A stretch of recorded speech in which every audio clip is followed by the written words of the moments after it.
Let's see if I'm gonna share this shit on Twitter. Talk. Come on now.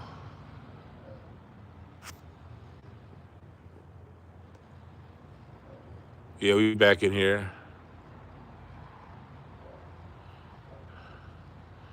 Yeah, y'all here? I got a call that came through. I'm getting calls and shit. And the person I just got a call from, you ever get a call from somebody that you know some shit just went down? Now I kind of wish I didn't start my live. I wish I was able to pick up that phone call to find out what the fuck happened. Because the person that just called me is the only time that person that calls this late is when some shit just happened. How you doing? The only time, that's the only time they call me is when some shit just happened. He just called me. Some comic got they one of they ass got their ass whooped somewhere at a comedy club for that person to be calling me. Something happened. But anyway, that's what I was saying. Ties into the discussion we're having tonight. An influence. Everything like I used to be. If you talk to me 6, 7 years ago, before the pandemic, I'll be the first one. All African. You look at some of my posts from 2016, 15. You'd have heard me talking about all of the African influence in our music. Appreciate that, Roach Dog, super chat. Um, I will be one of the first ones to tell you to find the African and point it out. But it was something happened during the pandemic. The pandemic gave us all time, you know? And I'm someone, I used my time wisely during the pandemic. I used my time very wisely and researching. But also, during the pandemic, you know, you had time to sit back and reflect and ask questions, ask proper questions.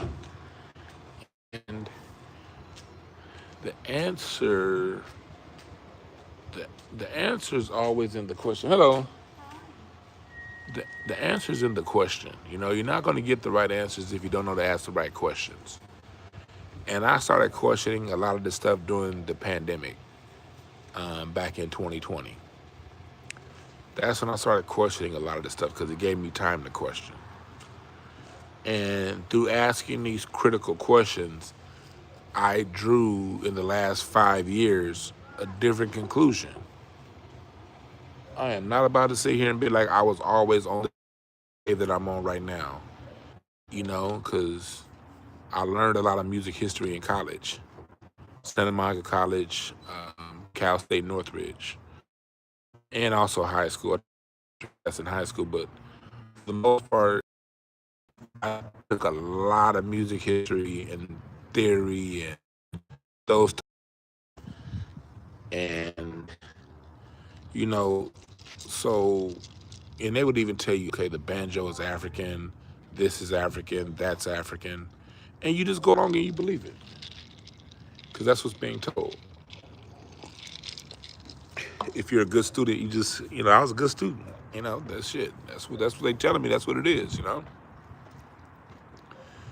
and you hear it all the time. You listen to John Henry Clark, and I love John Henry Clark.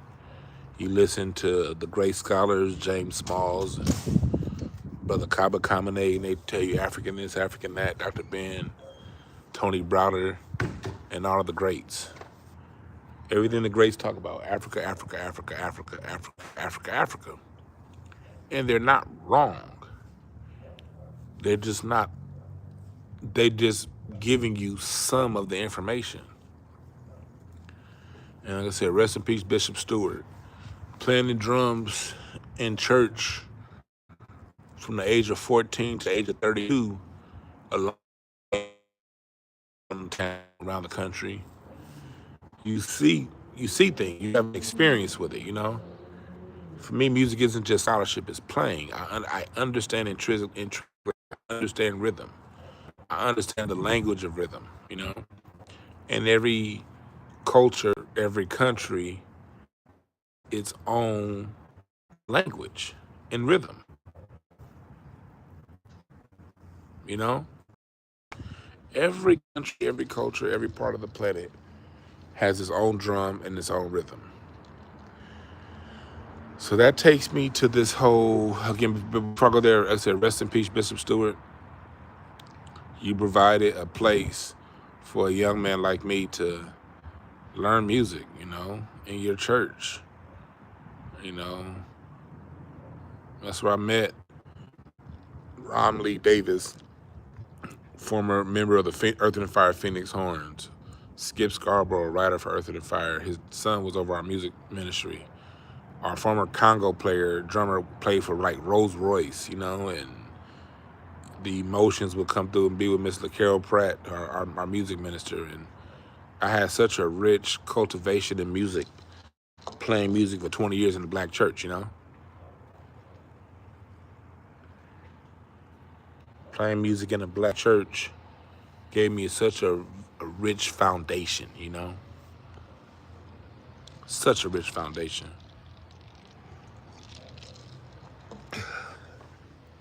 So, with that being said, I need y'all to share this because we got booted off earlier.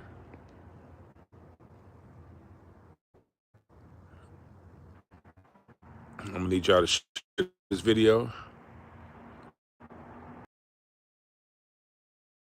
and let's get it in.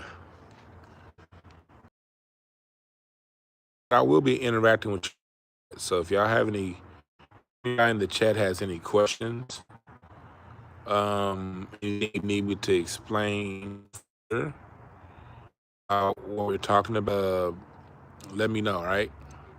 Y'all with me, chat? Press the number 1 if you're here.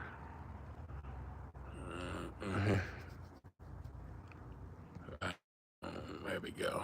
All right, cool. So let's get it in.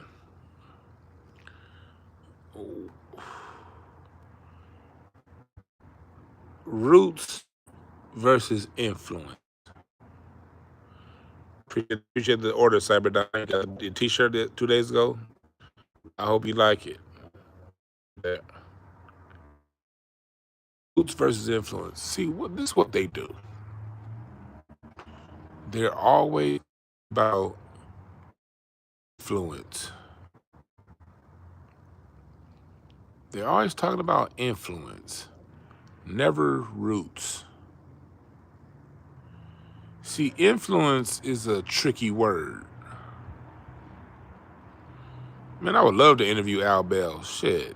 Man, if I can get my hands on interviewing Al Bell, I would stop everything that I'm doing to interview and talk to Al Bell. Hell yeah, Hanson. Of course I would.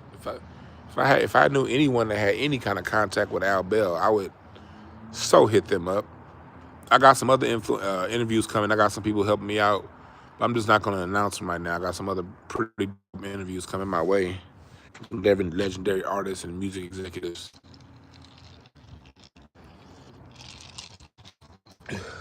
But they talk about influence all the time. It's like in the air. It's kind of like the wind influence you to put a jacket on. The wind, the air, and the temperature can influence you to wear shorts. Climate is climate and weather are two different things. Of an environment. I'm in. You have rain climates. You have mountain climate, and this is the overall trend of what to expect on a day-to-day basis in these environments. Is the influence, the day-to-day influence. Some days it's windy, some days it's not. And if it's windy, sometimes it's really windy, sometimes it's less windy. But it's no real way to measure the influence of, how can I say this, a 2-hour period of one day in one city in 1 year. Sometimes here in LA is warm. Sometimes I'm influenced for a jacket. But the influence is really no way to understand a place by understanding its climate. I know if I'm going to Florida and the climate is going to be hot and muggy. Every now and again, it's going to be some rain.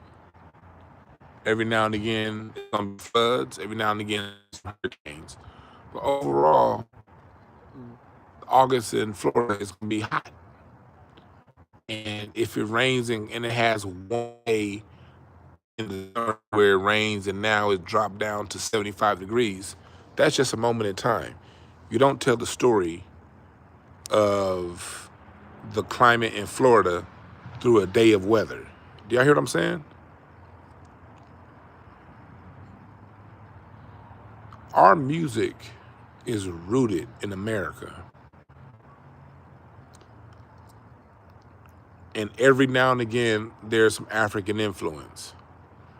First off, we can't discount or disprove if what they call African influence wasn't already going on here in America. Like they say, African influence is call and answer. That's one major thing. Let's just go down the list and talk about, say, is African influence in our music, and let's break down what that really is. They say, okay,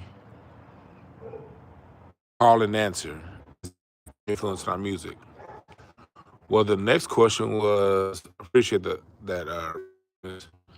The next question is, if call and answer is the African link to our music, how often do we use call and answer?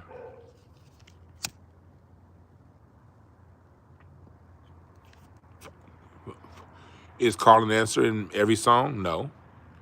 Is it in most songs? Not really. Not really. It depends on the genre you're talking. Funk don't have that much call and answer. Although there are a lot of songs that do. And the next question would be, did call and answer exist in Indigenous American music? And the answer is yes and no. It really depends on the tribe that you're talking. Some of the music down in Alabama from like the Poarch tribe, when you research African music, indigenous music, American Indian music, tribes like the Poarch, they had call and answer. East Coast Cherokees, there's call and answer in their music too. So seeing that a lot of the tribes here, Powhatan and these other tribes, seeing that call and answer also existed in their music means we cannot definitely determine that call and answer came from Africa when we can prove its existence that was already here before the slave trade.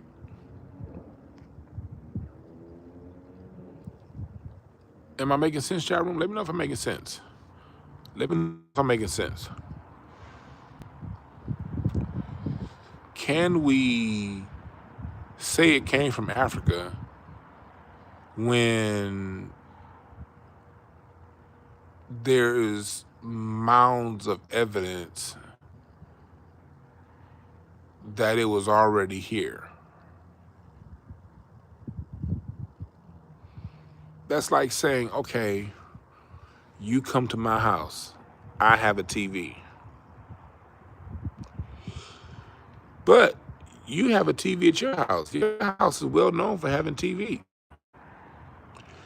And somebody neutral comes to my house. You're the person that's known for having TVs. I'm somebody, these people in my house.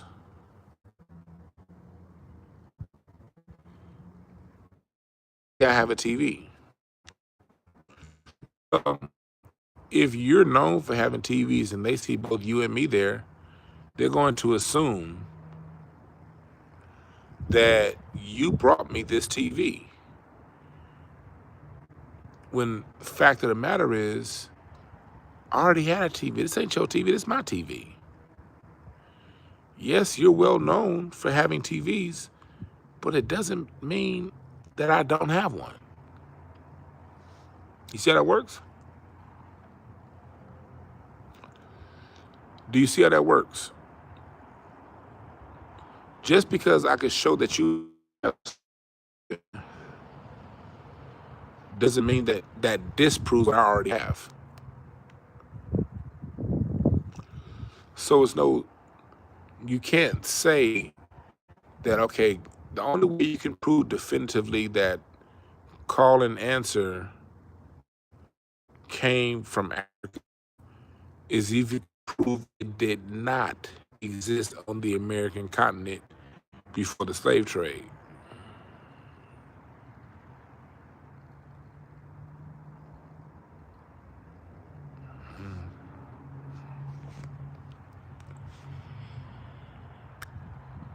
You see what I mean?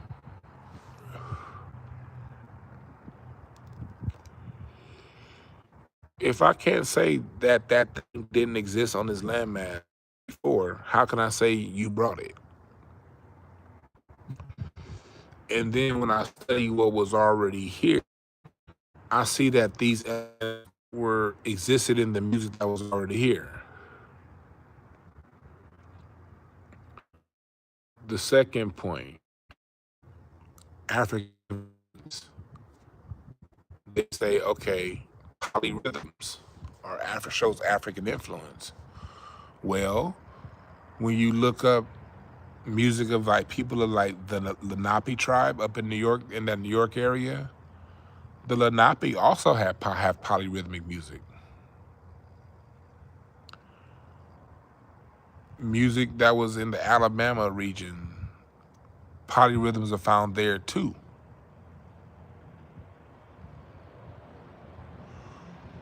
No one, unless you can prove that these indigenous tribes went to Africa to get their polyrhythms, you cannot say that polyrhythms were brought here from Africa when you already have polyrhythms here in America.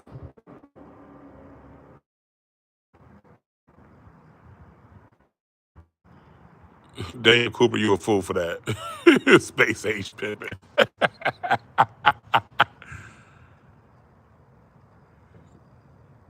Appreciate that, Dami.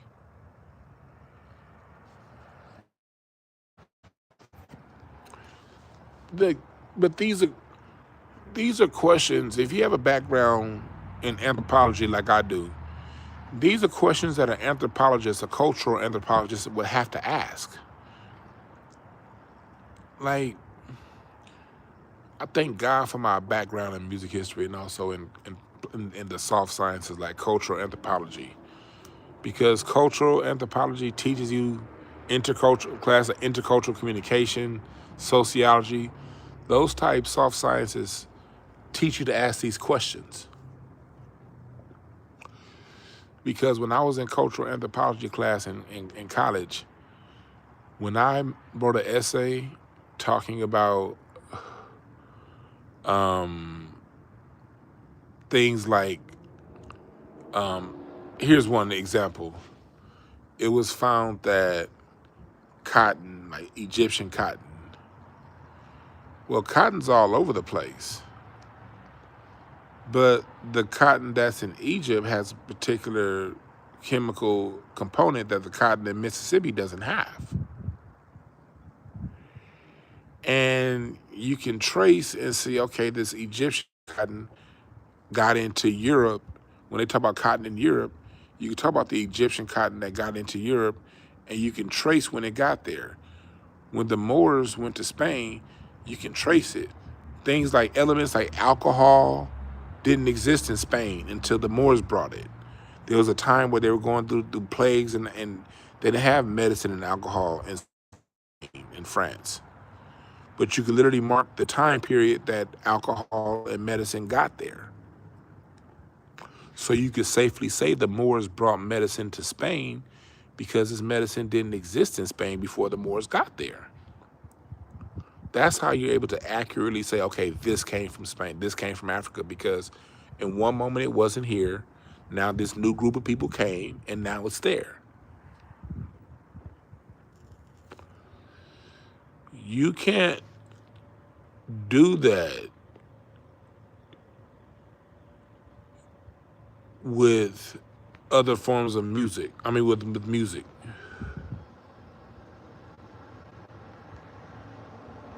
You can't do that.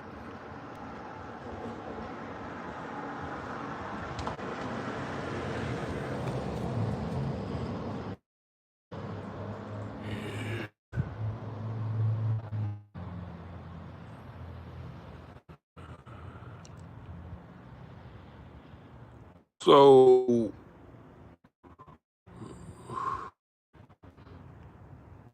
they can't do that when it comes to music.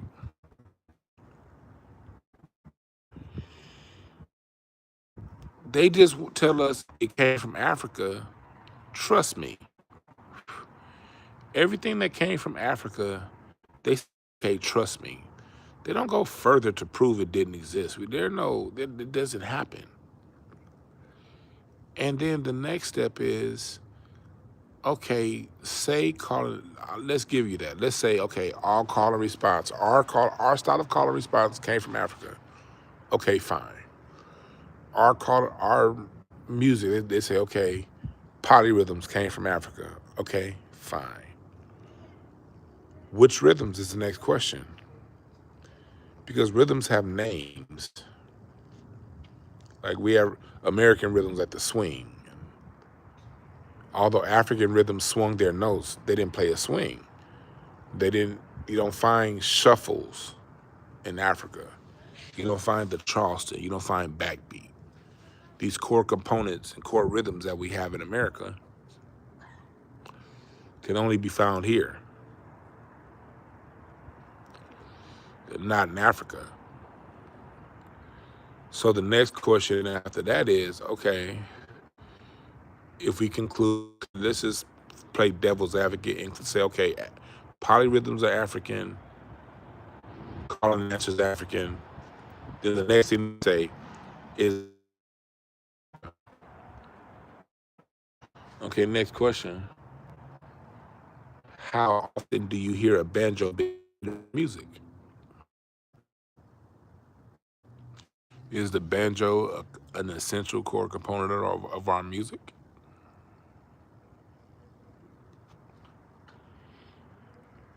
When was the last time in the chat room? Can anyone tell me the last time they heard a banjo being played in American music?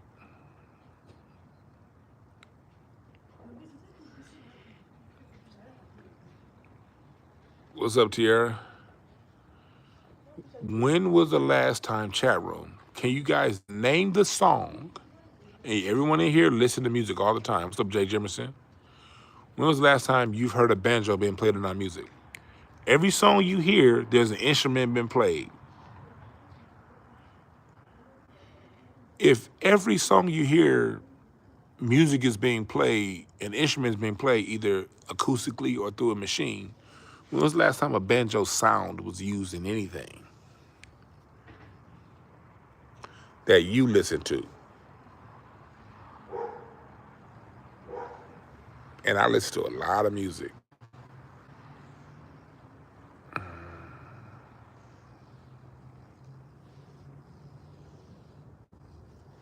Next question.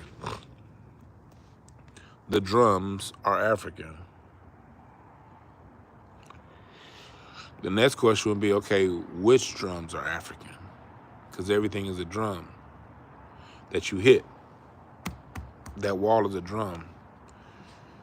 Do y'all know that people like Leon Silvers would use wood blocks as a bass drum in the studio? I was actually talking, on Monday I was talking to G-Mac. G-Mac was, and Tierra, you may know who these people, Tierra, I don't know if you remember the polyester players here in LA. What's up, Miriam? He was around LA in the 90s, especially in the 90s and the 2000s, late 80s. You heard that it was a band that was real popular around LA called the Players. That's where Kamasi got his start. A lot of those guys that ended up playing for Death Row Records, they got their start with Polyester Players. He was talking about doing a studio session with Battle Cat. And salute Battle Cat. Battle Cat's a fucking legend. But he was talking about doing a session with Battle Cat, and how Battle Cat, there was like a wood, like, you know, like a podium you have, and Battle Cat put a mic to that podium and started like banging on the podium, and that was his bass sound.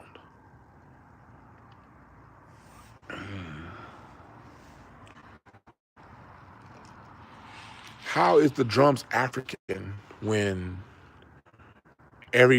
all four corners of the earth have their own version of drum, and sourced out of the natural materials of the drum isn't necessarily a formal thing. Yeah, he said, I forgot what song he said he was doing back was knocking his hand against the podium. If you go and listen, there was a video I saw, and it was the Whispers. See if you can find it. It's an interview that the Whispers was doing. They were talking about recording with Leon Silvers, that song And the Beat Goes On. They were like, Leon Silvers was banging on shit in the studio to enhance the sound of the drum. Yeah, high school benches and lunch tables are drums.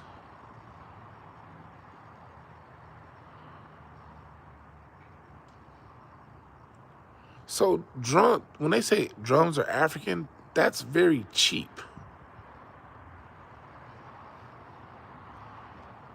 Because drums are whatever you can fucking put your hands on. That's a drum. Take this from a drummer. A drum is whatever you could get your hands on to make a sound. And the way the drum is played is unique to the rhythm of the continent, of the nation, of the city, of the town that you're in.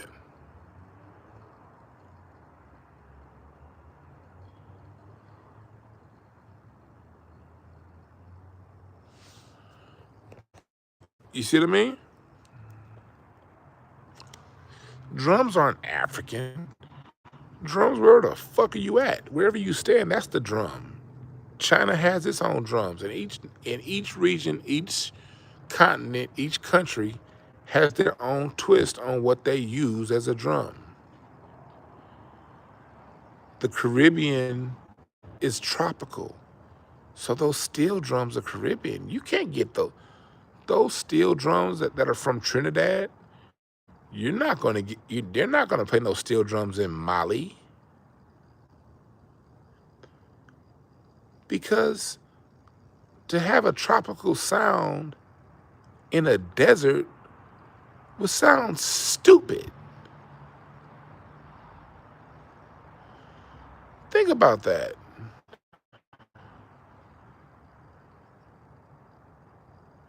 Yeah, I have another channel. My other channel is a card playing. Is incense. I have two other channels: Incense and Ashtrays, and King of Cards. But I don't use those other channels yet.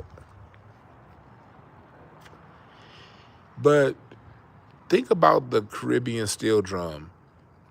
Think about how stupid that would sound for people who are in Chad to be playing a Caribbean steel drum. It wouldn't even. It would be like. But the Caribbean steel drum, the steel drum out of Trinidad through Jamaica, those steel drums sound good. They sound pretty good when you're in Fiji, when you're in an island tropical environment. Those steel drums make sense. They don't make sense in the desert. They don't make sense in the forest. They don't sound like the forest. So you're not going to hear no steel drum in the forest because it don't sound like the forest.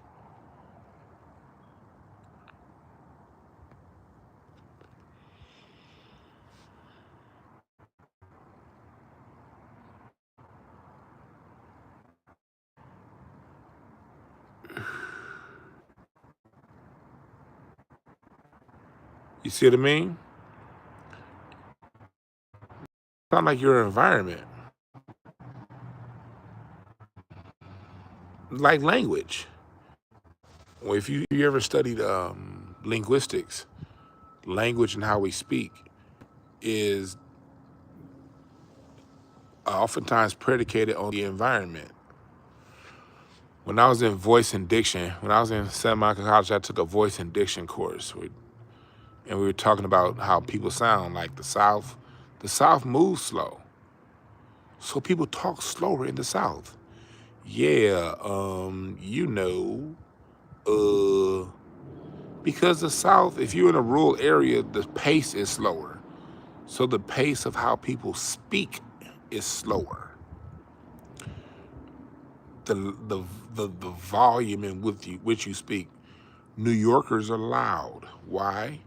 Because New York is loud. Trains, subways, 10 million people stacked on top of each other. So the people in New York, and even in the boroughs, and each borough speaks differently. People from Queens speak way different from people in Brooklyn. The environment dictates how you speak. If you look at England, England is cold. London is cold. So in London, they don't really talk through their nose. They don't breathe through their nose. All of their mouth, when they speak, it comes through their mouth, not through their nose, because when you're in a cold environment, breathing in cold air, you see how that works? People from London don't, in cold environments, they don't they don't speak in they sort of shut their nose off when they speak, versus a warm environment like Farsi, like those Arabic languages, is hot. So a lot of hot with it, hot.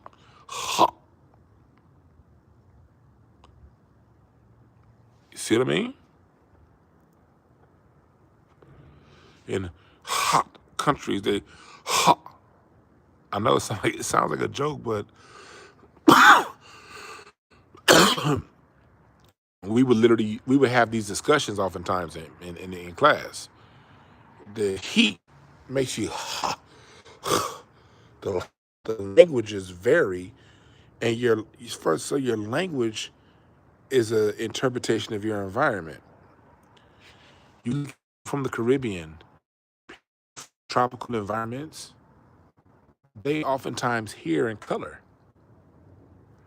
People that in jungle and forested areas, they hear colors. So a certain sound may be yellow, another sound is green, another sound is red.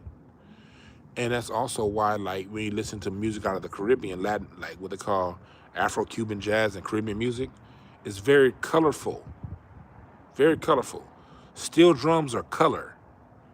Deserts don't have color.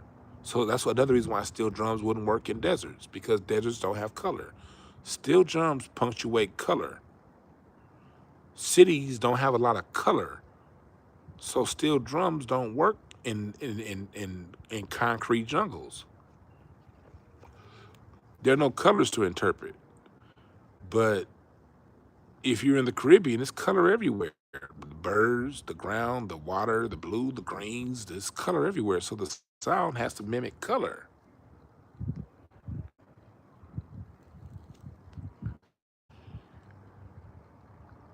You see what I mean? Your environment makes the sounds. So when they talk about drums, Latin drums they use timbales. They use a lot of wood claves in Latin music because it's a lot of wood. A lot of wood claves. A lot of like the. Damn it! I have my shit. I got my drum bag in the garage, but I don't want to go back in there and fuck up this Wi-Fi signal. I gotta get AT&T out here again to fix my Wi-Fi. But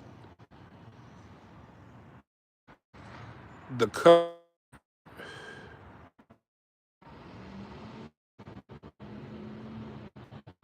the the sounds make colors, like, and so Asian has its own environments to deal with. Here in America, Black American art are 50% drums, 50% cymbals. We have a bass and treble syncopation in American music, and what makes they'll in African music they don't have the same level of bass treble syncopation. Left hand on the piano versus the right hand, the highs and the lows. On the drum set, it's the highs, the treble, the hi-hat. The hi-hat and the ride cymbal keep the time. That's a treble. The snare is in treble. Yeah, now you have darker snares that can go into a bass register, but for the most part, the snare is a treble instrument. The kick drum is a bass. So on the drum set, kick, duh. That's what makes the sound. Then you got the snare, that pop, pop, pop, pop. That's the snare. The hi-hat, ride cymbal, has sustain. The hi-hat is quick, staccato. The ride cymbal has sustain. And then you got your cymbals, crash, splash. The splash is those normally like, you don't see those too much anymore. 8 or 12, anywhere 8 inches. But usually when you hear a cymbal, it's a crash. And most of the time, crash are 4, 16, 18. Most crashes you hear are 16 and 18 inch crashes.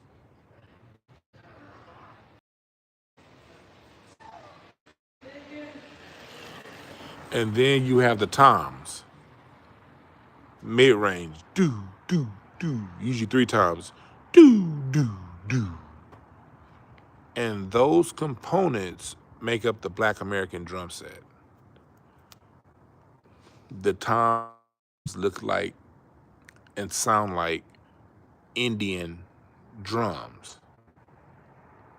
They'll go on Wikipedia and say, oh, the tom-toms came from China. How the fuck the Chinese did Black Americans in goddamn St. Louis get a tom-tom from a Chinese person? When the Lenape tribe have similar drums to the tom-toms. The Iroquois, these different native tribal baby Dodds, the person who really codified what the drum set is, the components of the drum set, he was the grand of an Indian drummer, Indian message drummer. Yes, sir, Jay Jimerson.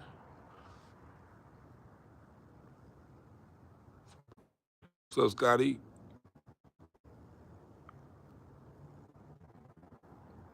that's right, bro. 45 people take credit from us. And here's the reason why I'm having this conversation with y'all is because you guys aren't drummers, so you wouldn't be able to vocalize this. You're not going to read this anywhere. Even people who are drummers, like going back to, again, rest in peace, Bishop Stewart. When I used to play the drums in church, I was in college. I wasn't one of those dudes that, like a lot of people went to church as a kid, left and came back. I stayed. I stayed through college. I stayed in church till I was 32. So when I was in college taking these anthropology classes, I would do my own tests. I'll be on the drums playing, and I would just sometimes be playing a straight 1-3 on the kick. Ka, ka, ka, ka, ka. Play that 1-2. An example will be a song like Remember the Time. The thing that makes you pop and lock, do pop lock and all that kind of stuff, is a beat with a 1-2. And the dancing that Black people do, Black Americans dance in the space between the beats. That's why as a drummer and a bass player, we gotta dig a pocket. Because the dancing happens between the beats. And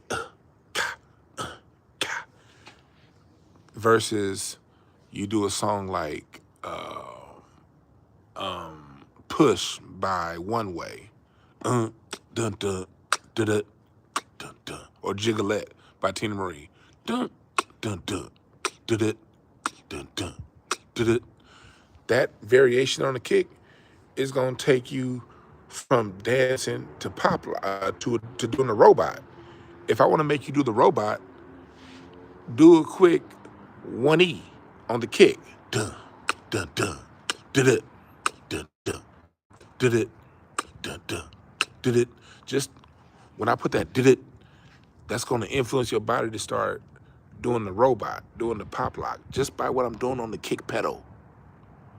Now, as a dancer, you don't know this. But for years, I would sit on the drum and just change up my kick, change up the snare. Like people from the Caribbean music, I mean, what they call like Latin music, they sort of dance on top of the beat. So that's where you get the and the same thing with the a lot of the Afro beat. That's why you get that because their dances require the movement of those parcels of land require you to be on top of it. We do our stuff behind the beat.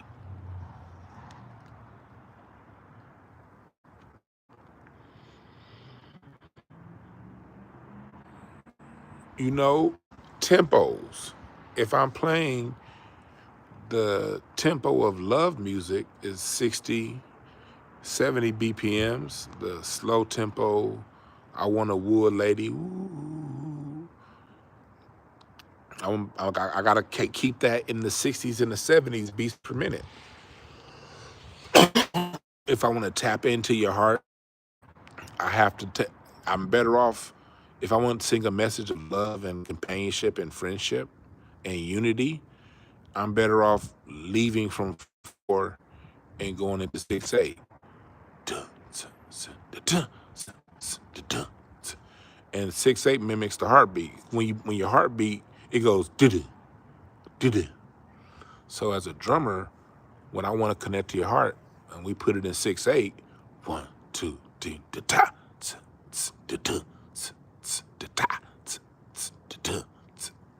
da. That's why a lot of your church music has that, and it has that sway to make you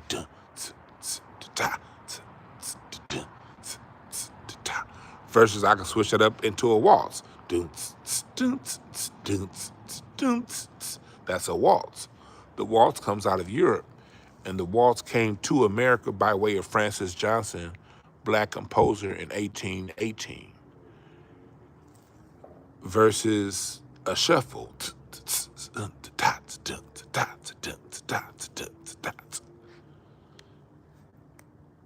All of these different rhythms make a different effect, and they're all deeply intrinsic in Black American music. That's why our music requires a drum set and not steel drums. That's why our music requires a drum set and not timbales. That's why our music requires a drum set and not African hand drums. African hand drums can't provide you these rhythms. That's not what they're set up to do. African hand drums are created to provide African rhythms.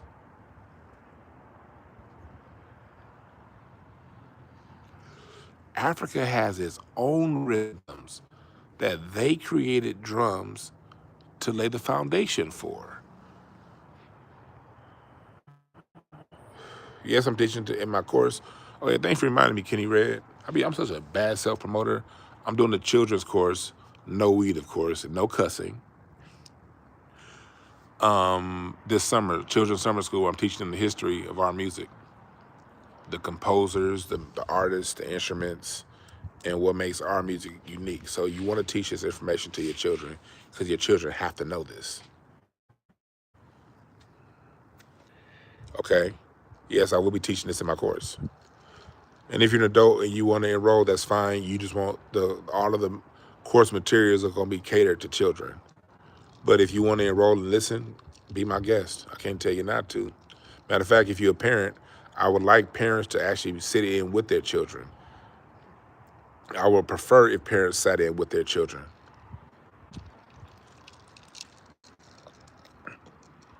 I would prefer that. And it's only one charge per household. If it's multiple households, then type in the product code MORE if it's going to be in more households, but it's only one charge per household. If you got 3 kids in the same house, then that's all under the same, you know.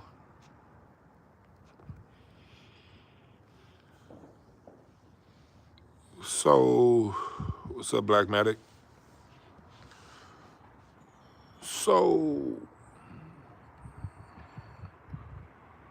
we in America, Black America, we created our own rhythms to walk in sync with our own times. Go to dewannb.com/courses. Type on courses. If you click on courses, it's the first course that's up on dewannb.com. And we're going to do this on Skype, all right? Not Skype, Zoom. This course is going to be on Zoom. But all of these things make up the components of Black American music. Now that I've only given you, I haven't even given you 1% of what I understand about how this shit works. Trust me. So if you hear niggas out here taking my shit, make sure y'all tag me and give me credit, because y'all hear I promise y'all don't hear nobody else on the internet talking like this. So now there are going to be some other channels that are going to try to explain it, but they won't be able to explain it because they don't have my experience, and they're going to be fumbling and stumbling, and that's fine. That's fine. But I'm only giving you 1% of what it is.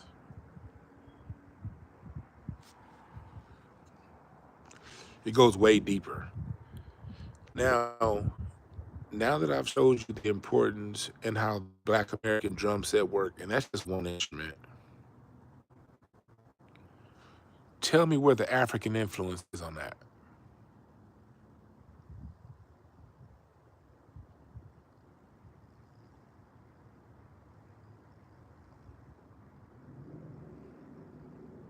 Chat room, help me out here. Just that little I gave you about the drum set. Is that story not more interesting than talking about the African influence? What's a more interesting story? The African influence, or an explanation on just what you're hearing every day in 99% of the songs you're listening to? Would you rather hear about, what's more important, hearing about some African polyrhythm, or hearing these things that you hear in every song that you hear?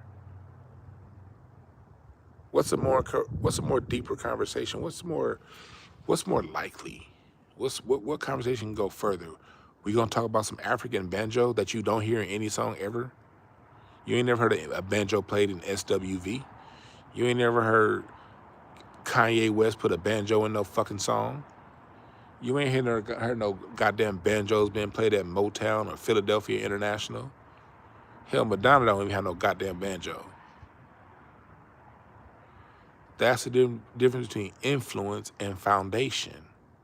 The roots.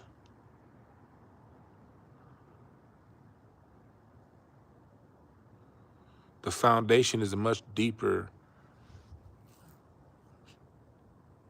story. And it's a more useful story because it helps you interpret what you're listening to now. And even if you talk about, the truth is, do you know the first banjo found in America was made in America? Do y'all know that?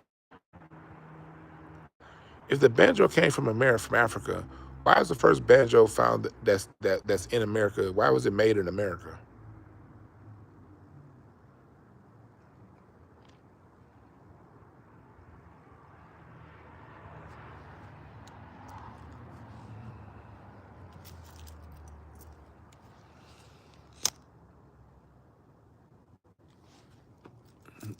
And that was made by Americans.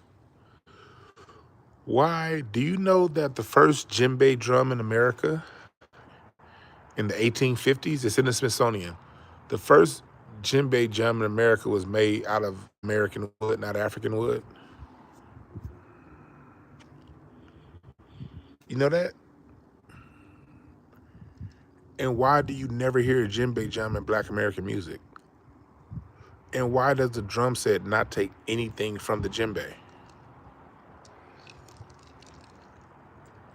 Black American polyrhythms and African polyrhythms are two different things. African polyrhythm comes from a group of drummers. There are 8 different drums playing different rhythms. There's your polyrhythm.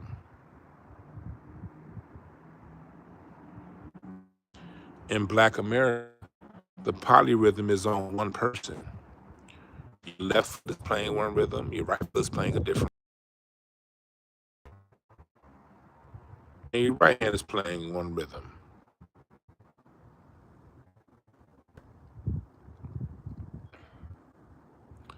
Damn, Devin, you timed somebody out for 86,000 seconds? Damn, what they say? I missed what they said. Keep the time at 5 minutes. Damn, what they say? I missed what they said. So, what I'm playing on a drum set is completely different than what's happening on African drums. African drums don't have a hi-hat. There is no drum in the African drum corps that mimics a hi-hat. None.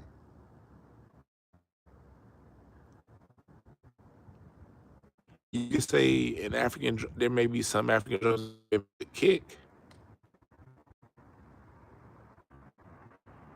There's no African drum that imitates a crash cymbal.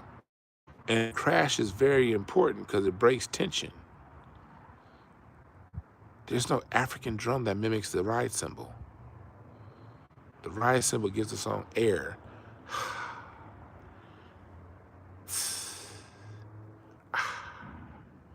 Put some rivets in that ride, then it sizzles. The hi-hat gives it tempo. The hi-hat sounds like a train. The American, the train was in America before it was in America before it was in Africa. The train is very important. Train. We invented the lubrication system, the real McCoy. We invented the linking system. My great-granddad, next month, July. Next July is going to be the 50th anniversary. My great-great-great-granddad, Alfred Hoggett, invented the automatic railroad crossing. His patent is still in use till this day around the world. Well, when you listen to a hi-hat sounds like a steam train.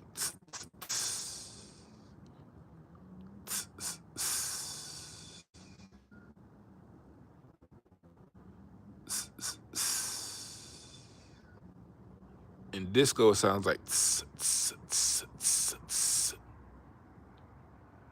and funk is see a subtle difference? Let me give you an example. A disco song. Earl Young created 4 and 4. The love I lost is a sweet love. That's disco. That's house music. That's EDM. Funk is come along, get right on a doom, doom, doom. Behind the beat. The funk is behind it. The disco's in front of it. But it's pressure release, like a train, like a steam engine. The instruments mimic the environment.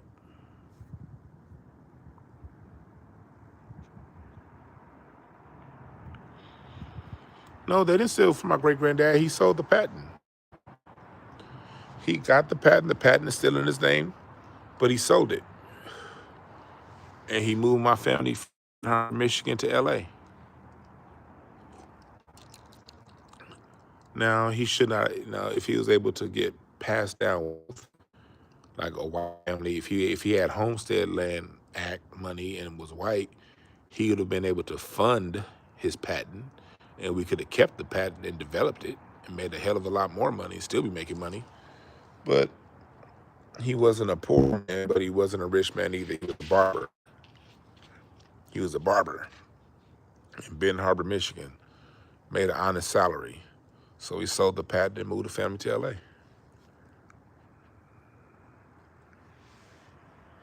Yeah, he didn't have the funding to develop it, so he had to sell it. But he actually got the patent. He got awarded the patent. No one stole anything from him. He sold it.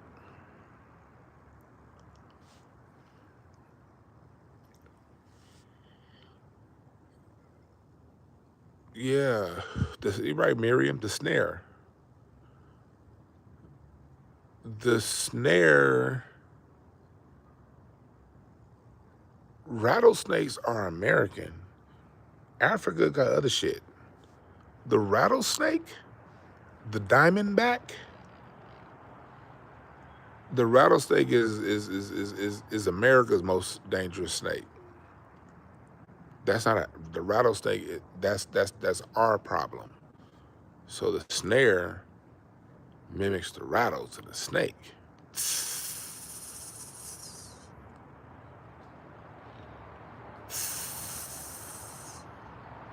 You put rattle. What a snare is a rattle.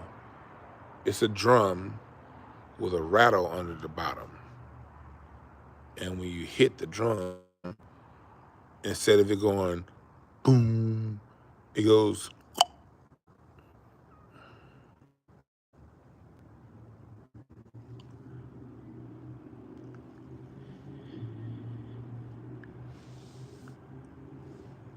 So we got to understand roots are where they lay.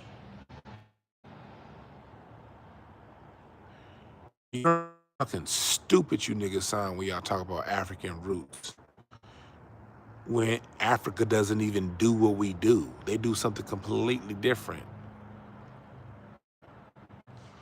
That's like saying a redwood tree is rooted in Africa.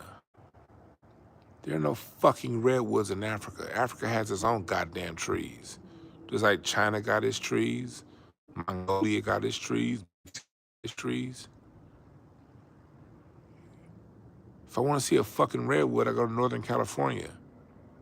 That's like saying, oh, the redwood tree, that's like me going to New York and saying, well, the redwood is New York, because no, the redwood is from there. It's from Washington to California. It's the only place you're gonna find a fucking redwood. Well, the tree is still African because the first tree is from Africa. Okay, but this tree was created in this climate, on this specific piece of land. Palm trees, they're from Florida. It's like saying, okay, well, the palm tree is done. No, nigga.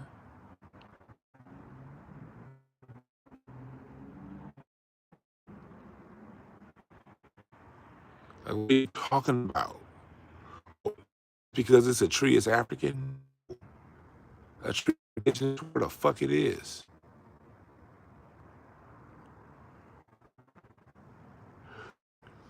And here's dude talking some field hollers. Question, black people. Name the last song you heard a field holler.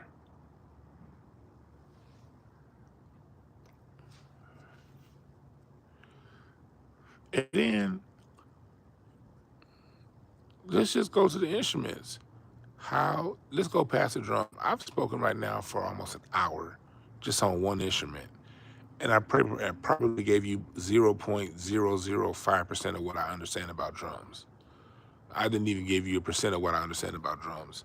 And just in that less than the percent I gave you, you can rule out African drums having any influence on Black American drums. How is African, then we say African music, what part of Africa?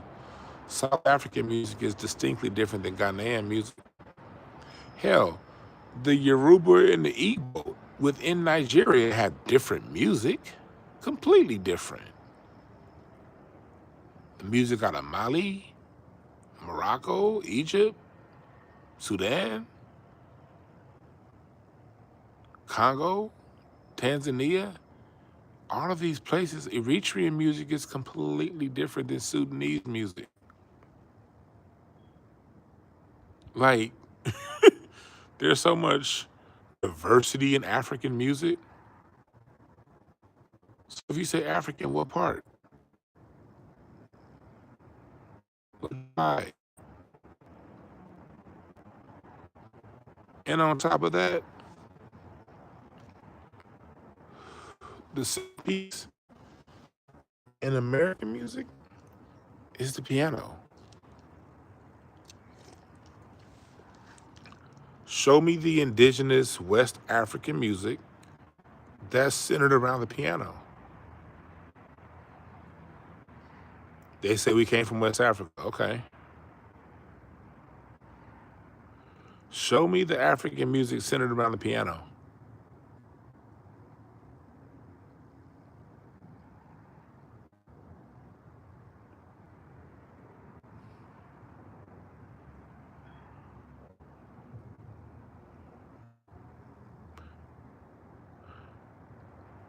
Oh, wait.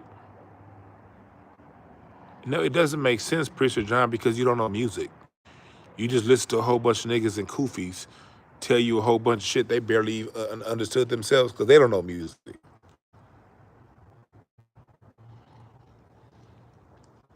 That's why you're confused.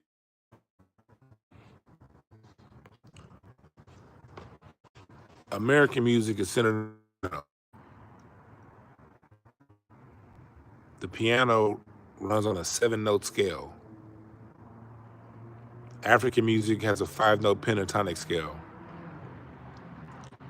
They don't even run on the same musical scale.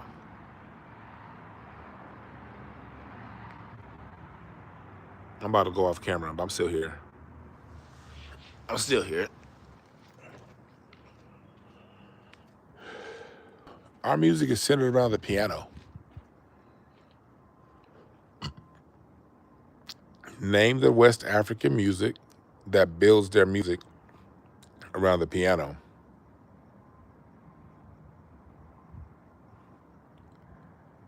How is our music any way, shape, or form African if it's not even structured the same, not even using the same materials? Show me what's the West African music that's centered around the piano.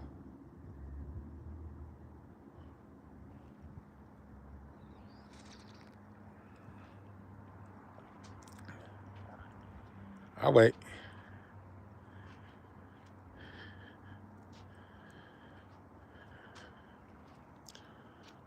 The saxophone is a core component of jazz music.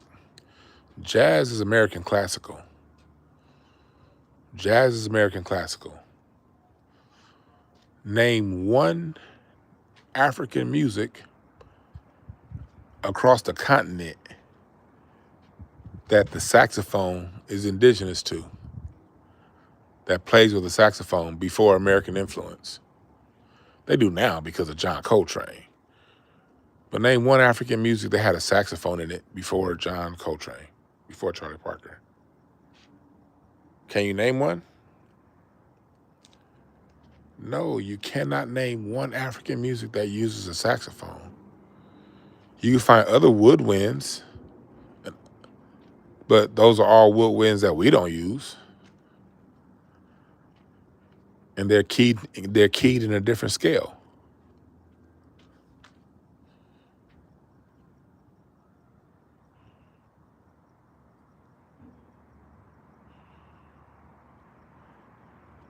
Name the African music that uses a saxophone. You can't. It doesn't exist. Because the saxophone was built in Europe by Adolph Sax in 1858. Adolph Sax invented the saxophone, and it was a failed instrument in Europe.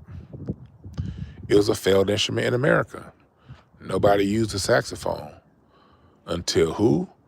Ornette Coleman for the tenor, and Charlie Parker picked up an alto. When Charlie Parker picked up that alto, when bebop was introduced, the saxophone went from being an obscure, failed instrument to the sound of America.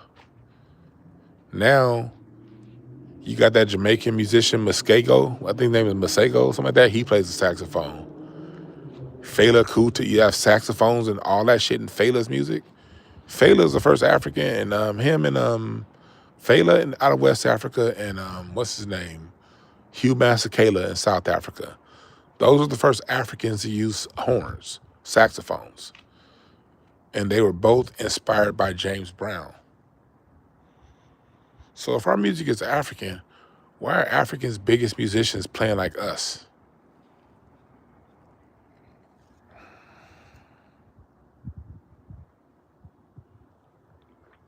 Hugh Masekela. They talk to you all the time about Fela, but Hugh Masekela was bigger than Fela in the 70s. That song, great. Hugh Masekela's version of Grazing in the Grass, niggas in America like that. But who did Hugh Masekela hire to play the saxophone in his band? The alto. Ronnie Laws. Ronnie Laws got his start with Earth, and Fire. He was on the Earth, and Fire Head to the Sky album. And then he went and played with Hugh Masekela, South Africa. Ronnie Laws, he's still alive. Look him up.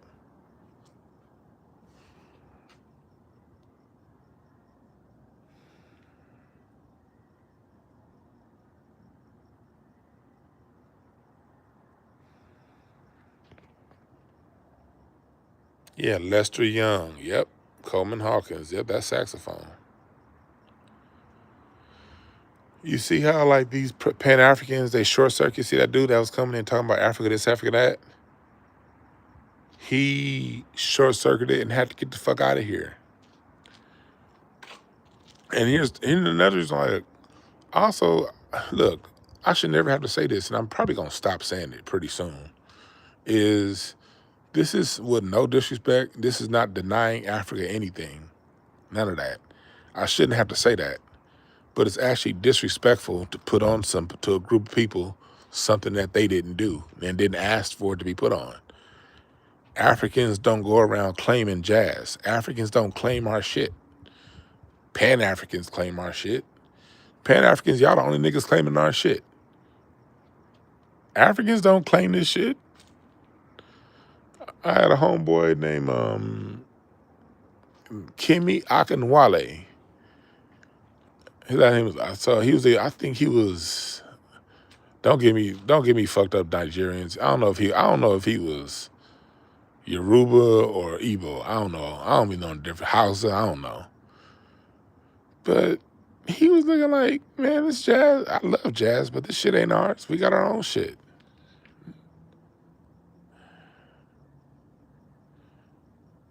Africans don't be claiming our shit.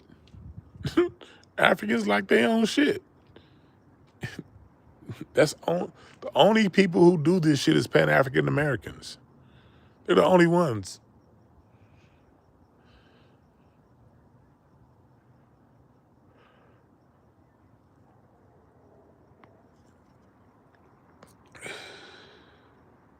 They're the only ones. Same thing with Jamaicans. Them Rasta niggas and real Jamaicans, them Maroons, them motherfuckers ain't claiming shit that's American. They don't give a fuck about no goddamn hip hop. Them real Jamaicans don't give a fuck about hip hop, and they'll tell you, man, get that shit out of here. It's just New York Jamaicans that are doing that.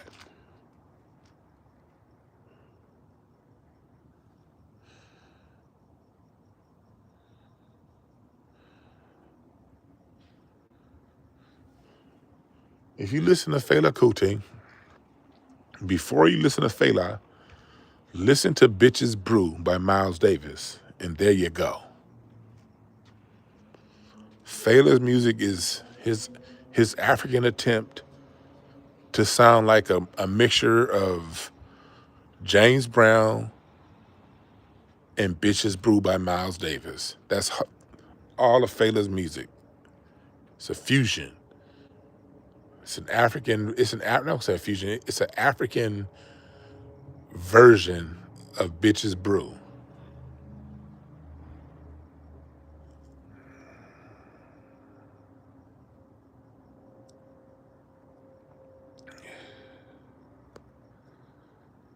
And I speak like this because I really do want to influence the next generation of musicians.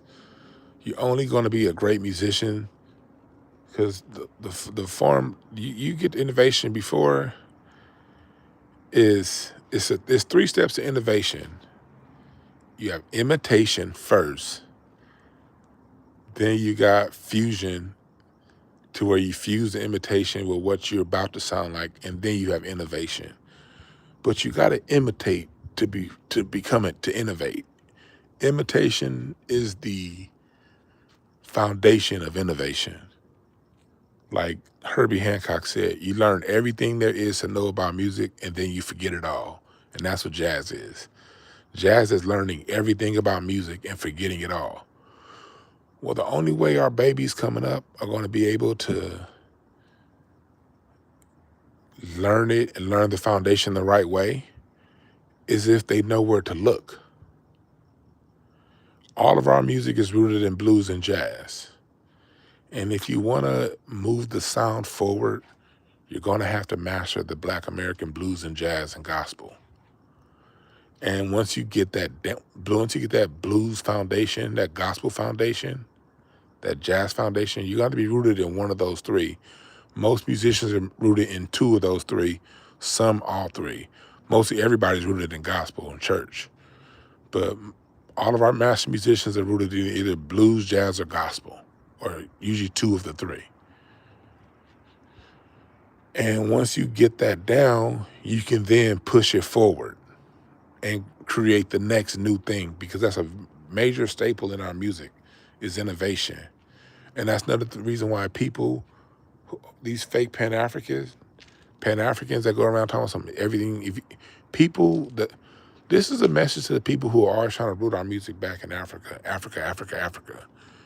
You're now missing the core component of what makes our music great. The core component of what makes our music great is the innovation.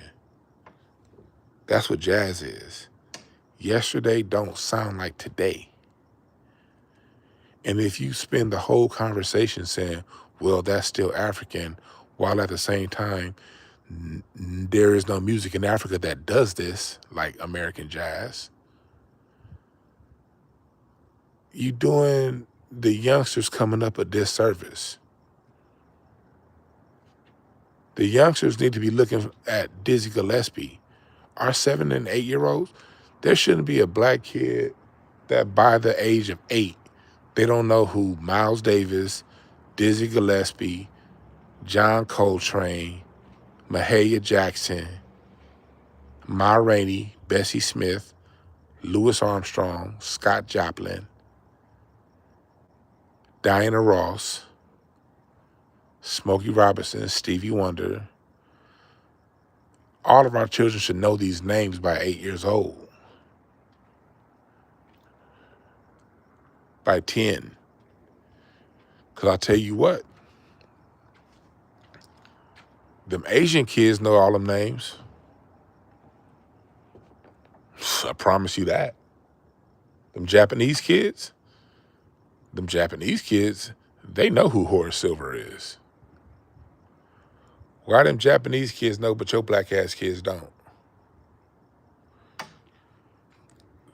Count Basie, Jimmy Lunsford, Duke Ellington, like Ella Fitzgerald, Billie Holiday. These should be household names. And I'm not saying you should listen to these artists every day, because at the end of the day, your music is going to be whatever you like. Music is personal. So I don't tell people, but we should teach our children the palette. We should get their ears comfortable with jazz. That's why y'all got to subscribe to my Patreon. On my Patreon, I do my morning meditations, and we go through and teach you how to listen to jazz, how to consume jazz. You consume jazz with a different ear than you consume popular music. It's with a different ear, but that ear, jazz is healing. Like John Coltrane, Alice Coltrane. What you guys don't understand is what John Coltrane was doing, and his wife Alice Coltrane picked it up after he died, along with Pharoah Sanders and They were making music to really heal your soul, dude. You had a death, you had something go on in your life, you're going through some stress. Go listen to Alice Coltrane, Blue Nile. Go listen to her album she had with Carlos Santana. I mean,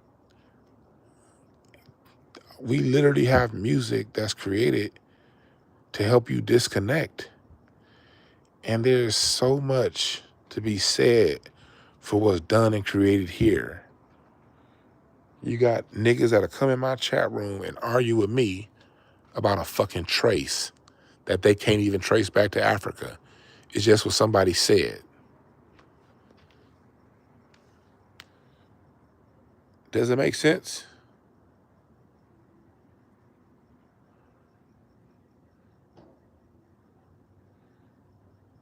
Chat room, just tell me, chat room. Tell me if I'm making sense or not, chat, please. Please tell me if I'm making sense.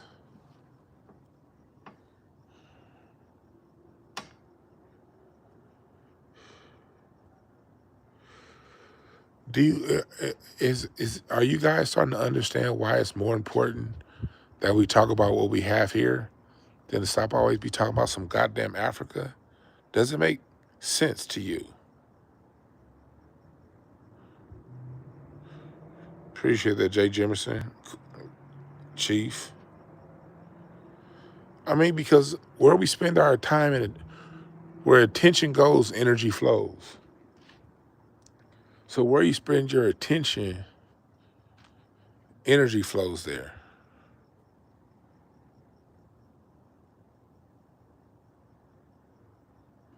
And to keep pinning everything in Africa, for the 388,000 that did come here from Africa, they've had 400 years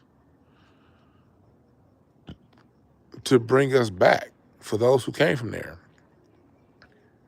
And for those who do believe in the transatlantic slave trade the way it's taught in schools, I believe the truth is in the middle. But for those, I'm just going to play devil's advocate and say, let's all believe what they told us about the transatlantic slave trade in school. Well, Africa had 400 years to make that right. Africa got a lot of land, a lot of mineral resources. They've had 400 years to make that right, and they haven't. So why would you spend 89, 98% of your energy on talking about a trace amount of Africanness in our music, a very small trace amount? Why would you spend 90% of the time talking about that small trace amount for a continent that had 400 years to make it right?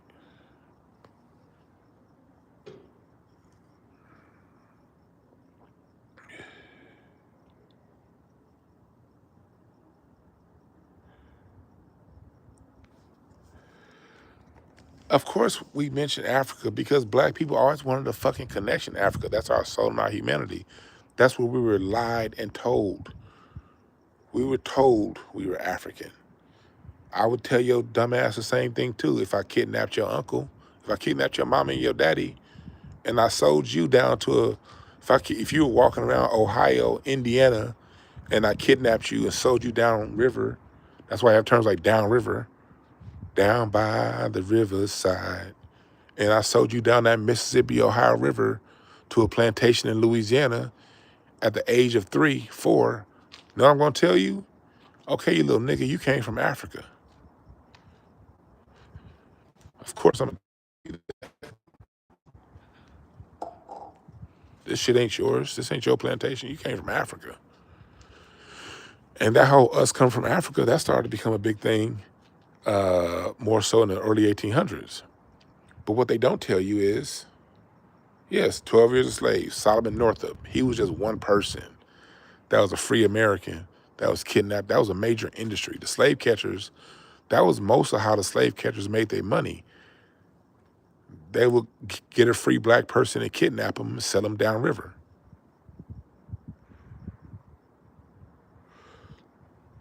They don't tell you about the 100,000 slaves that was marched from Virginia to Mississippi when Mississippi became a state. All you got to do is study the history of Mississippi, Alabama, Arkansas, Louisiana, the Louisiana Purchase, and when those states became became states, and all the slaves and before that the Mississippian Wars in the Louisiana Territory, the Tuscaloosa people that the French were fighting, because there were a lot of wars that the French and the Spanish put on up and down that Mississippi River before the Americans got there. And you had these people who were fighting the French and the Spanish for damn near over 100 years. And then they started having wars with each other. And then when the Americans came in, they came in during the Mississippian Wars when the native tribes were fighting with each other. The loser was the white folks taking them as slaves. You got this whole history that you niggas don't look at because they tell you one aspect of history, the transatlantic slave trade, which in some part did happen, but that's just an aspect of history. You had the wars, the Yamasee War in Florida. You had wars all throughout this country, and them conquering the Midwest and the West, that took hundreds of years. Hundreds. The war started in 1619 and wasn't completed until what? The Kodiak people up in Washington finally got settled in 1890. The Sequoia here in California, the Sequoia region got settled by the Black Buffalo Soldiers, by the way, in 1880. General Allensworth. That war started in 1619. That's 260 years it took from them to get to Plymouth Rock, from Plymouth Rock to the West Coast. 260 years.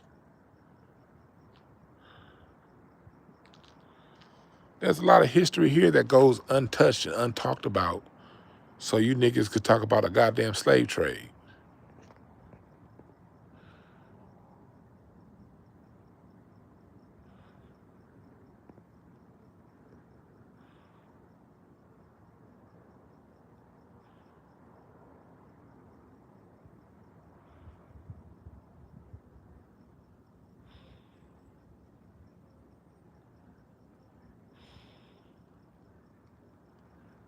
You see how that works?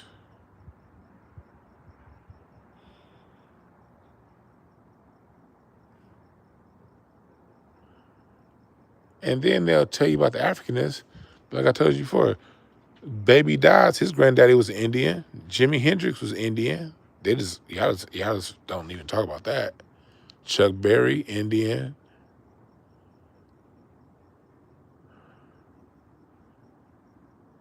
Louis Armstrong also talks about his Indian background and Jewish.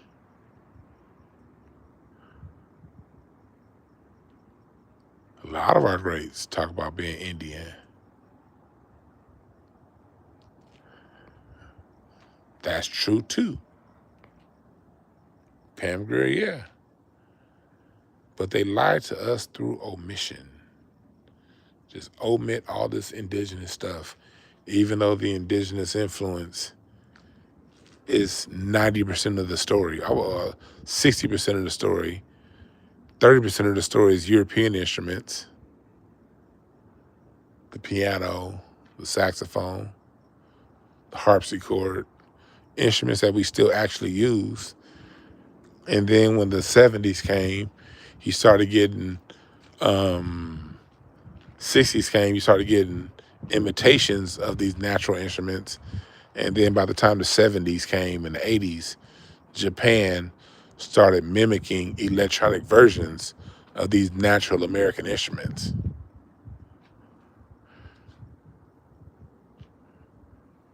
But when you're dealing with the Roland TR-808 and the different drum machines, they're all mimicking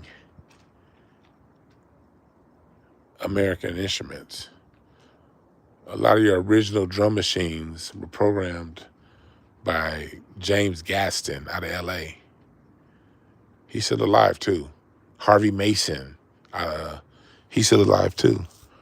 Harvey Mason, James Gaston, these are the drummers' sounds that went into your original drum machines.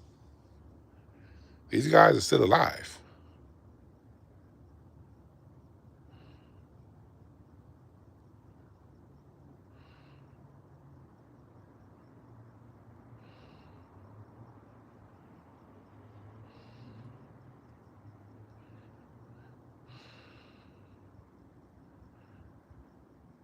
So there are a lot deeper roots to Americanness in our stuff.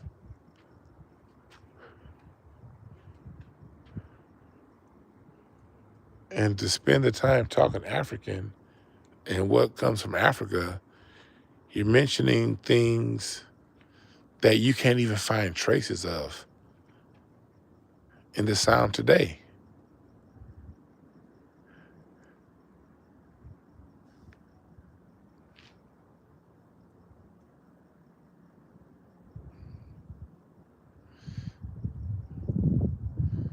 That's Real Talk CCS. No other group is hell-bent on giving credit away for their ethnic groups' music but us. It's weird behavior, right? And I'm here to put a stop to it. Not just me. I'm not saying I'm some fucking almighty, nothing like that. I used to talk like that. Then I said, this isn't right. I got to give credit where credit is due. I got to give credit to the music that got my grandmama through this stuff. Africa didn't help my grandmother survive Jim Crow. Count Basie did. Mahalia Jackson helped my grandfather survive Jim Crow.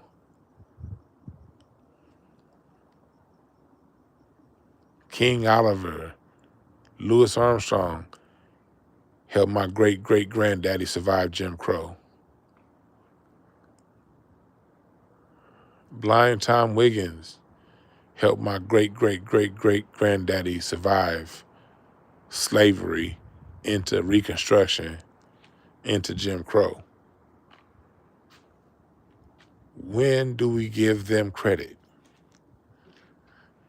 When do we say it was Duke Ellington that helped my grandmama survive Jim Crow? When do I give honor to Duke?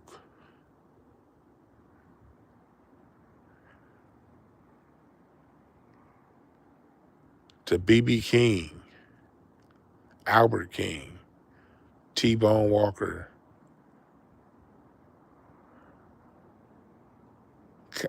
Cab Calloway, Fats Waller. These are the people that helped our grandparents and great-grandparents survive Jim Crow. We're going to skip past all that to talk about an influence that most of us don't come from. And the ones that do come from there, they have 400 years to come rescue them and they didn't do nothing about it.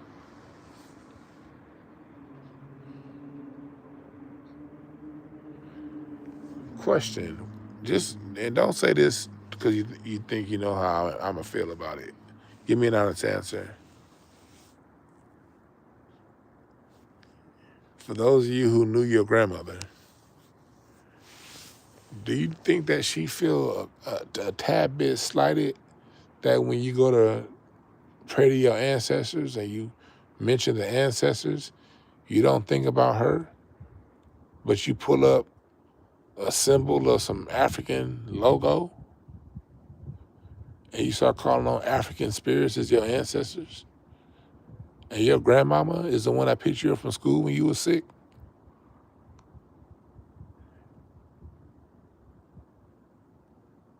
When do you give the attention and love to your grandmama, to what helped your grandmama survive Jim Crow? Because it's our music that helped us get through all that shit.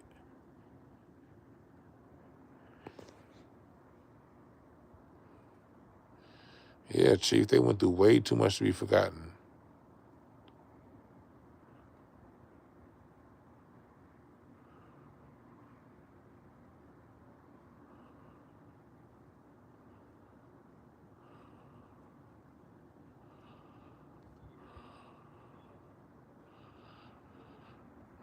All I know is Aretha Franklin helped my grandmama.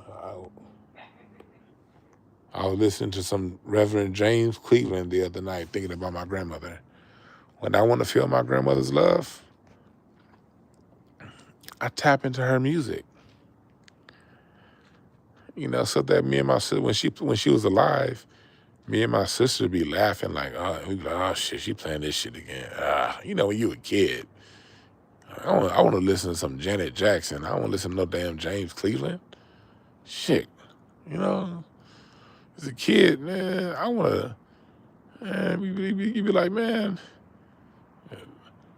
turn on some SWV. Grandmama listening to James Cleveland again. You know, when you're a kid, you just want what you want. You know.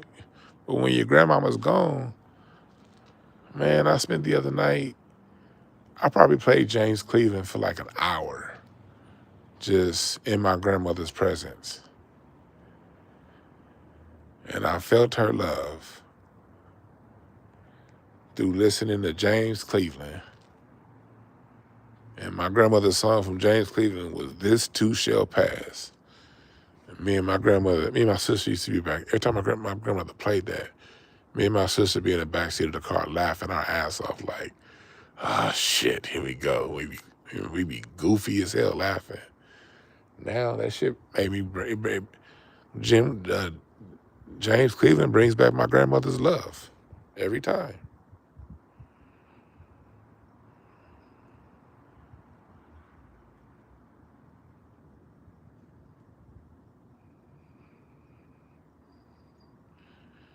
My grandfather, B.B. King. I want to sit in the presence of my grandfather. I'm listening to some B.B. King. I got an aunt that's like 91 that remember. I never met my grandmother and my grandfather on my mom's side because they were both dead by the time I was born. But I talked to her about what her brother, my grandfather, listened to. And I listened to his music, to that music, and who her mom and dad listened to, my great-grandparents. I found out, a lot about who they listened to. And you can get into their spirit.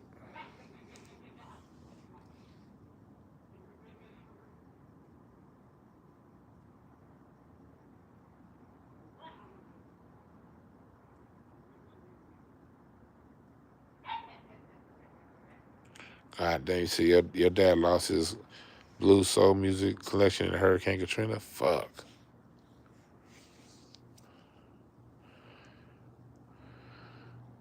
But we have our own thing, and if you just pay attention to the people who have an issue with what I'm saying,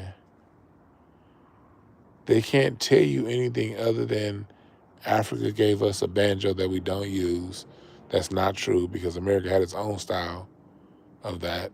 The American banjo is different than, but anyway, they'll tell you, just go with it. They'll tell you to give us a banjo that we don't use. They'll tell you Africa gave us potty rhythms that they can't prove came from Africa because indigenous tribes in America have potty rhythms too. They tell you the drum came from Africa, which is a lie because the drum comes from wherever you stand. Every corner of the universe has a drum, and they play in accordance to their environment. A drum didn't have to get shipped from Africa to America for America to play a drum. The drums in America were from logs and trees in America with sheep, with whatever skin of whatever dead animal, buffalo hide, sheep hide, whatever animals were indigenous to America. It was buffalo hide here generally on our drums. In European drums, it was sheep hide. In Chinese drums, it's whatever animals. I haven't studied Chinese drums enough to be definite. But a drum is whatever trees are indigenous and whatever animal is indigenous to the environment. And every drum isn't a formal drum. Sometimes a drum is a rock. Sometimes a drum is the side of a wall. Sometimes a drum is a piece of wood that was laying on the ground.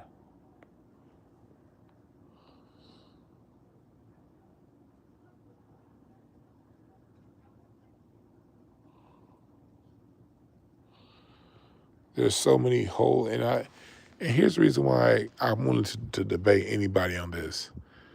Because I've read every book that you read. Okay?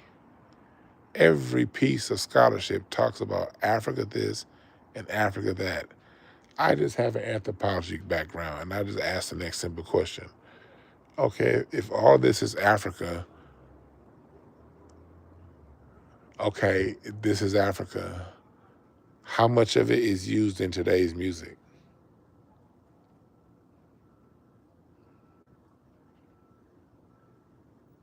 What instruments are being used? What scale? How is the music being built? What is it centered around? And every time I look in America, it's something completely different. A different music scale, a different drum, a different way the sound is built. And the next question is, okay, if it comes from Africa, where in Africa are they still doing this thing that I'm doing here? Oh, that doesn't exist. Okay. Okay. Why is it in the last 100 years? What we do is influencing Africa, but there's nothing out of Africa influencing what we're doing. These are honest questions to ask.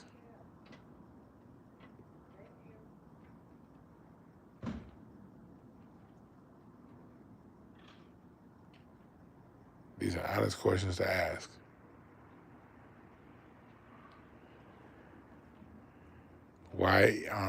Who in Africa is influencing music in America today?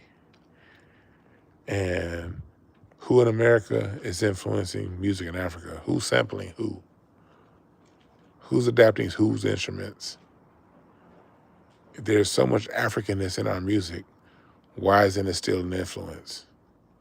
And why is so much of our influence put onto them?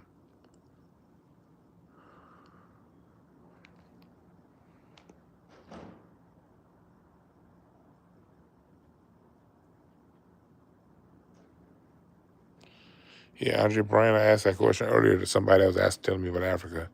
I asked them what tribe, or at least give me a region. Can't answer it.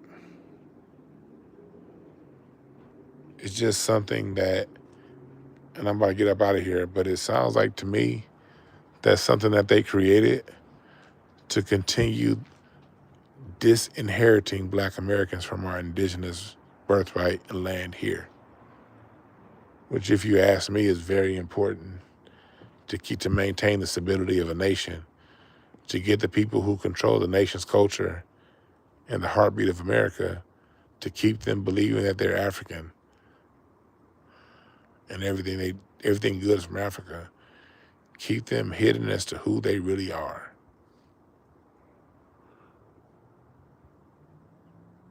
Because it doesn't add up.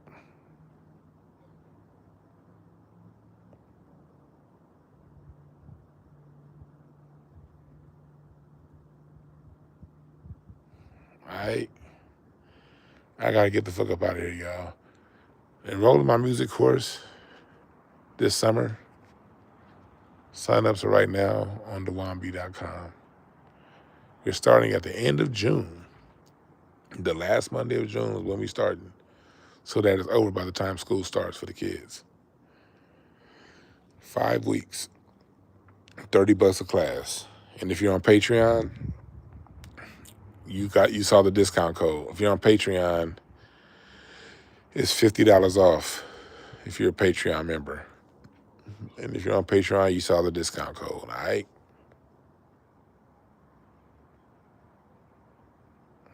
I'll holler at y'all tomorrow.